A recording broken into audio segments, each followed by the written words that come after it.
Cancer awareness is the key to early detection and higher survival rates. In countries where health systems are strong, survival rates of many types of cancers are improving thanks to accessible early detection. But in developing countries such as Nigeria, awareness is poor among the general population, which leads to late diagnosis and a high rate of mortality from cancer. Well, an international organization is trying to change that. Led by Dr. Denise Ejoh, the Common Cancer Foundation is spearheading the awareness drive in Nigeria, using experienced medical professionals as well as survivors to push a longer-term advocacy and awareness campaign around the country. As a cancer survivor still on active treatment herself, Dr. Ejoh is hoping to inspire Nigerians to seek out health care early and to understand that cancer doesn't always have to be a death sentence. And I'm glad to say Dr. Denise Ejoh joins me now from London to take a look at the World Cancer Day 2022. And so good to see you. Thank you. Okay. A lot of Nigerians and people across the world are marking the World Cancer Day 2022. And the focus on how is more on how we could actually improve care for survivors and those going through it. What do you make of this day, and why is it important to create more awareness on this ailment? Thank you very much, and good afternoon to your viewers. Cancer awareness is very key to making a difference. And this year, it's to close the care gap. So if you understand that there are multiple areas that influence the care of a cancer patient. It's not just about having cancer. There are lots of things that have to be done to make a difference and support a cancer patient to be able to get through. Navigating your way through the journey is very difficult. And this year, the global view is to try and find a way to close the gap and make a difference for everybody in one way or the other. And a lot of people want to know why it's important for early diagnosis, considering that many people, especially in the developing world, don't think that diagnosis is so important because it could a little bit more expensive and a lot of people don't have health insurance. So how would you encourage people who are actually trying to make daily survival rates for themselves think of going for early diagnosis? Okay, let me answer this from a perspective of myself. I was diagnosed with cancer in 2016, and I had a headache. So let's go back to the basics. I had a headache. We all tend to have headaches. We don't think very much about a headache. I kept going around and saying I saw quite a lot of doctors in Nigeria because I was working in Minna at the time. And I saw doctors in Abuja, in Lagos, 3 different hospitals. But I had a headache. And no matter what you say, somebody say to you, I have a headache, you just think, take paracetamol. But actually, it was a tumor growing in my brain. And then by the time one doctor just said to me, look, we don't really see anything, so let's just do an MRI. And on opening up to do from their scans, they saw 3 tumors in my brain. Now, medically, I understand that once you have more than 1 tumor in your brain, it automatically means it is cancer. If you have a tumor, it can be benign, but multiples tend to be cancers. And that was where the journey started from. So for me, I have now come to realize that if we do know if we take things a bit more seriously, we may be able to be more alert. So just having a headache, because I won't say luckily, but having the experience of having a family member who had died of cancer, I understood immediately that there could be something wrong. So one advice I will say to anybody, if you have a persistent ailment, that means persistent. I'm saying even if it's diarrhea and it just keeps coming, the first thing to be looking at is getting yourself checked, because it's the basic. Cancer, to me now, from my understanding, is the basics. It's just everyday illnesses that have gone wrong. This is a layman's perspective. I'm not coming from a medical perspective because the doctors have a different understanding of all the things that have started to go wrong in your body. And so for me, it is important that we all get engaged in the discussion. Start from the little things. We say it's not my portion. We don't take it seriously. We go around religion, faith and religion, faith and cancer. You have to recognize it's not separate. Don't leave one for the other. Take both of them and work with them, and you may have a better diagnostics.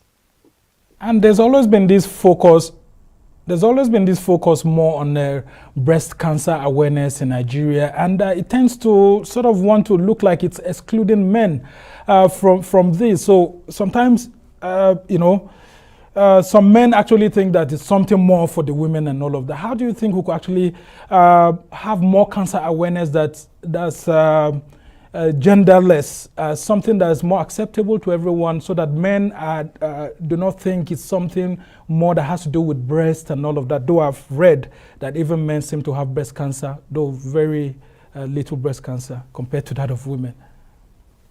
Yeah, that's a good one. If you look at it from the perspective of cancer awareness, so Common Cancer Foundation, although I was diagnosed with breast cancer metastasizing in the brain, which means stage 4 cancer, which means it has moved from breast to the brain. And that's where they have a word they call it, where you can see that there's something going wrong. Although I have had to go through that, my biggest campaign today is it doesn't matter what cancer. So we celebrate every single cancer. We have a Zoom session where we talk about the cancer of that month. Because if we say it's just about breast cancer, then what of cervical cancer? What of prostate cancer? But there are also challenges with the awareness of cancer in all of these spaces, because when you talk about prostate cancer, men won't come out. I am trying to get 2 men to come out now and let's talk about cancer on one of our programs. I can't find, even if they've survived it, they say, no, I can't talk about it. And also men do not want to come out because, for instance, prostate, there are the information what I've learned over the 2 years, 3 years is that the way the illness comes about, men can be told that they may not be able to be sexually active again. So they don't really want to do that. So there are different things, there are different reasons why people are not engaging. But my appeal to anybody is that if you know, you have a better chance of surviving. But if you don't know, or you hide under not talking about it, then it gets worse. Because once you are diagnosed very early, I understand in stage 1 and 2, you have a chance of total healing. So if you see anything irregular, just address it then. Don't wait for it to get very bad, and then you can't do very much about it. And you have passed through different stages of this cancer treatment yourself. It has affected you personally, but I've reading so much about you, in the media. I've seen how strong you are, how you've been able to engage in advocacy, how you've been able to have a positive thinking, which has helped you to shape the kind of messages you actually put out to the public too, especially for those who are going through it and for cancer survivors. Can you share your thoughts more on that aspect of positivity? One of the things that I was very quick to know is that we have to recognize that you can either make it or not make it. So you have a choice to decide if you're going to at least try. So one of my biggest campaign points is try to fight. Don't give up. No matter what anybody says, try. For as long as you try, you have a better chance of getting through the illness. From the campaigns we go around doing, we campaign because we're trying to reach out to every Nigerian, irrespective of whatever cancer you have. And our message is very clear. Together we'll fight, together we win. If we don't fight together to cross those lines, we won't win. For me, I had to learn very quickly that the challenge, the mental health challenge is bad. The physical challenge to your body is very, very strong, because your body goes through chemo, radiation, and radio, that's what they call it. It's you go through, you don't want to eat food, you are not looking good, you don't feel happy with yourself, and yet you've got to deal with it. So being positive, taking an approach of, let me at least try to fight and get across that line. And I can recall when I had the 5 years, which was last year, and the whole year was very, very difficult for me because I really was mentally challenged, as in I couldn't understand whether I would cross that line. And no, a lot of people didn't realize I wouldn't even talk to anybody. I would go and sit with my counselor in an external place just to be able to talk to her and cry out the facts of how I was feeling if I was going to cross the line. So please, no matter what you're going through in cancer, you will have good days, you will have bad days, but always keep your eye on the ball. If for every single day you live, you've crossed a line, and try and make a positive impact on those around you, because your crying can help somebody else. Your sharing this journey helps somebody else. And the more we talk about it, the more we help other people and reduce our death rates. That's my personal. And what will you tell those who keep saying that cancer just seems to be an elite sickness? It's more for people who have, monies to spend and all of that, despite the fact that we are seeing a lot of poorer Nigerians actually being affected by cancer. The reason why we say it's about money is because honestly, we want to believe what everybody else says rather than actually believe what our body is saying. And for as long as we're believing what other people are saying, we're never going to address what the issues are. The truth about it is it's not a disease for a rich man or a poor man. I've just said it's headache. I had a headache. A lot of people have cancer of the bowels, diarrhea, constipation. I don't see where any of those illnesses are linked to a rich man. But because we don't know, like I always use this adage, my people perish due to lack of knowledge. If you did know that diarrhea consistently can be a sickness that will kill you, you would most probably do something about it. But because we are not being told that, we're being told to go, a lot of people will go into fasting, spend a lot of time praying, believing there will be a miracle. But there are miracles, but you've got to play your part. Eat healthy, have good relationships, have a good mindset, talk to people, just live life and hope that you can get something good for yourself, not be negative, because negativity does take you down. All right, Dr. Ejoh, just hold on there. We'll go on a short break. When we come back, we'll talk about the cost of cancer treatment, not just in Nigeria, but Africa. You're still watching the Arise interview. Plenty more still ahead as we continue our chat with Dr. Denise Ejoh. Still with us.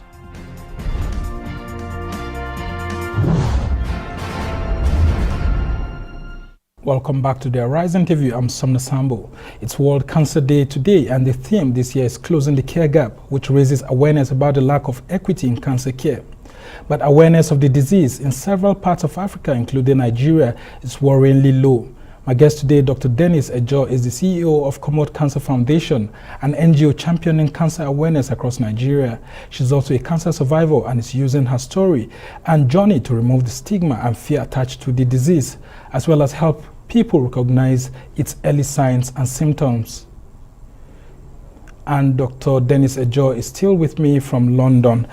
And I would like to you to shed more light on the average cost of cancer treatment. I mean, I read your story, and I just was like very thankful that you had this sort of support that you could get in treating this. How could one be spending £10,000 on just one treatment and doing that over and over? And here you are looking very strong. How many people can afford such costs? What's the average cost of cancer treatment like? That's a very interesting one. In different countries, the cost is very is high, and it makes a significant difference. When I look at it, I think that's why I said I think it is best for us to focus on early diagnosis so that we don't have to pay the cost. Because I can't tell you that my treatment can be less than, so far as of today, it can't be less than £250,000. It can't. I know that. And it's not, and that is being very economical, because I take chemo every 3 weeks. And I've been taking it for 5 years plus.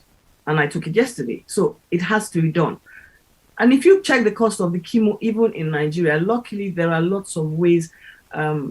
Some cancer treatments are being provided at subsidized rates in Nigeria, and a lot of NGOs, where we have the NGOs, an organization for a support organization for us. Some of different NGOs actually contribute and help people to access funds, but the cost of cancer treatment is very high. So instead of that, cervical cancer, we're doing the awareness on cervical cancer. So using the cervical cancer, do the test, do the vaccines. It's better to have the vaccines than to have to pay the bills that we're talking about now. It's little things like that I will talk about. Doing the breast checks, it's better to do the breast checks than to actually be in a cancer seat right now. It's better for a man to go and do his PSAs regularly than to find himself sick with a prostate cancer. So I think you're getting where I'm coming from. I am totally driving that let us be aware of what the implications are and work from that point. Yeah, and I would like to state that at the current exchange rate we have between the naira to the pound, that will cost, that will be about 140 million naira. Only very few persons can actually afford that. But let's talk about cancer treatment centers in Nigeria. Even if you have this money, will you have access to the required treatment, or you just have to go outside the country? No, I don't agree with you. No, there are quite a few. We have a few cancer centers that provide good services in Nigeria. Nigeria has partnered with a lot of the global health drive also allows Nigeria to access drugs at reduced price, because the cost of cancer treatment globally is high. So I think it's reduced almost everywhere in the world anyway, because of the nature of the needs of people. In the same conversation, the Nigerian government has done, we have the National Cancer Fund. Well, that is currently being looked at very carefully, because there is funding out in the domain for cancer patients to access funds in Nigeria. NGOs actually support Nigerians to access, and some of us partner with international organizations to help us get funding into Nigeria to help cancer patients. And it's not just about one, there's not one single source of getting funding. There are lots of sources, and a lot of different organizations are trying to partner and get access to funding to help the Nigerian community. Can you just tell us more about the Commode Cancer Foundation, what you've been doing? I read that you're actually translating some of these messages into the popular languages in Nigeria, and then you've been making use of social media to drive your point. Can you just shed more light on that? One of the things, like I said, I started the foundation started or took off in the middle of COVID, in the middle of this COVID pandemic. And so to make sure we didn't wait until that, we started it online using a Zoom. Now we have a Zoom meeting every month to talk about the cancer of the month. So last month was cervical cancer. We had a panel, and we always have a doctor or a medic either in any area. So next week we're on a television channel talking with oncology nurses about to the public about what those services, the people that deal with those services provide. We talk to decision makers. So like the head of the National Cancer Society has been on one of our programs to talk about what is going on in the space. We have a television program every 2 weeks on AIT, sponsored by them, allowing us to be able to do a campaign, even if it's 15 minutes, just talk about a cancer in every month. It makes a difference, because the more we hear about it, the better it is. We have a YouTube channel where all our videos are, and people can watch them on, and all our websites are, all our platforms are Commode Cancer Foundation, one word, and Instagram, on Facebook, and even on our website. A lot of information is on. We are driving it through social media, but the current plan going forward is to and one of our partners is working with us, is to translate all our work in the Nigerian languages. Now, we have tried to do some, but like I said, we're a small foundation, so funding, as we raise funds, we start to develop the material. We've now got material to now put into the Nigerian languages that we will now be able to get out into the communities, because the communities do not necessarily have access to digital platforms. So the radios, the villages, the what do you call it? Town hall meetings may be the next point where we go to next. But for now, we want to embed. We need to embed, not just run ahead of ourselves. As we try to round off this conversation, I want you to talk about generational passage of this message of preventing cancer. How would you, as someone who had lost a parent to cancer, and then you haven't had cancer yourself, try to ensure that the next generation of people, including your own children, have the appropriate message about cancer prevention, and if indeed it happens, what next should be done? Okay, I would say to you firstly that because cancer, I understand, is genetic, in some of it is genetical, we have to be aware. So some people, a lot of us knew about when one of the actresses, I don't know if it's, no, I can't remember her name, where she actually removed both her breasts because it was in the genes. Some decisions are drastic but have to be made. Cancer is expected to be 1 in 2. So that means that almost all of us are exposed to getting cancer.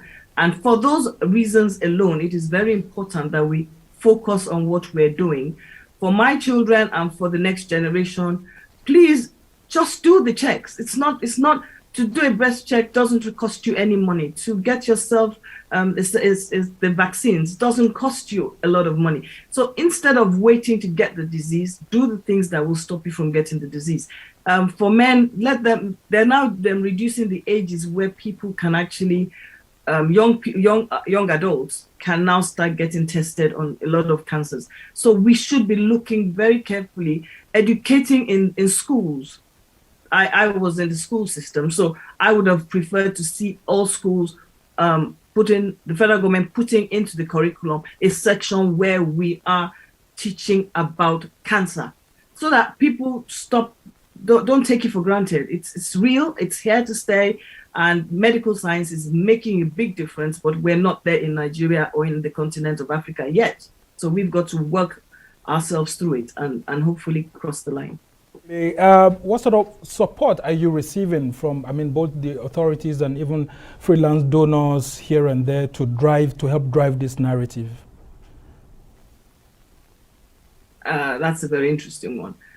We have different organizations who are mainly focusing, who have agreed and are working with us on our social media, our airtime campaigns.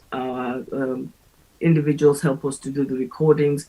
As like I said, we're a very small organization that is trying to just focus on what we want to achieve. We are partners with BioVenture, we are partners with AIT, we are partners with the National Cancer Center. We're partners with quite a few organizations. And we are trying to build that, but has to be strategically focused on only cancer awareness. All right. So we're not focusing on anything else. All right, we must thank you so much, Dr. Denise Ejoh, the CEO of Common Cancer Foundation, and I would like to let you know that Arise TV is also providing you support here by giving you this airtime to take a critical look at this issue of cancer.